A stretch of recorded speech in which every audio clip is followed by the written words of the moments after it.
Exhibition consists of 720 clocks. The reason I came upon the number 720 is on a 12-hour analog clock, on the face of the clock, if you represent each minute, it takes 720 minutes to do that. And what I did is I set each clock a minute apart. When I first conceived of the piece, I thought that I would just put the word out that I needed working battery-operated clocks and that I would get 720 clocks from friends, colleagues, and former strangers to incorporate into the show. And I soon found out that very few people have analog clocks anymore. They use their iPods or their iPhones. They use the clock in the kitchen microwave, and very few people have clocks. Then I also had to start calling thrift stores and secondhand shops for clocks. That became expensive and time-consuming and ultimately futile because I realized I wasn't going to be able to find all 720 clocks. And so I came upon these clocks from IKEA that were $2 a piece. They were within my price range. So the IKEA $2 clocks became the backdrop for the rest of the piece. In the foreground are the more unique clocks that I culled from friends and thrift stores and acquaintances. My work is site-specific. It's specific to the site that it's shown in. And when I was given the opportunity to show in the 24-hour gallery, the name of the gallery must have stuck in my head. And I decided to do a piece about time. And so I started to research time, and I started to think about time in general and how time is sort of a cultural construct. It's a delusion, or it's a conception that we collectively agree upon.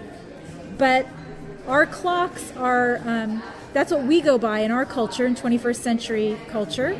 We go by clocks, 12-hour hands, 24-hour days. And I started to want to question the idea of timekeeping in that way and sort of make irrational what we believe is rational in our society. And as I explored more deeply into time and the concept of time and the meaning of time, I started to look at the work of not only the physicists but philosophers such as Umberto Eco, and then I realized that poets are uniquely positioned to talk about time. And so I started to collect the work of poetry, more famous, well-known poets, and also poet friends in my milieu to incorporate into the piece. So what I did is I sent out a word to all my friends and colleagues and acquaintances, and I asked a simple question, which was, tell me something about time, or can you tell me a point in which time stood still or stands still for you? And I incorporated those writings and responses into the final piece.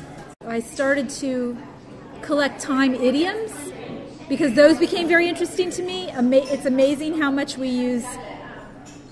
time pervades our living. And so I collected over 350 idioms and culled it down for the show. And those are incorporated into the piece as well. There are 5 windows, and in each window there are probably about 30 poets and writers represented, maybe more, maybe 50 poets and writers represented. And then we also have some famous poets represented, such as Pablo Neruda and T.S. Eliot and Shakespeare. Can't put a piece about time up without Shakespeare. Who else do we have up there? Many, many poets. Thank you very much. Thank you.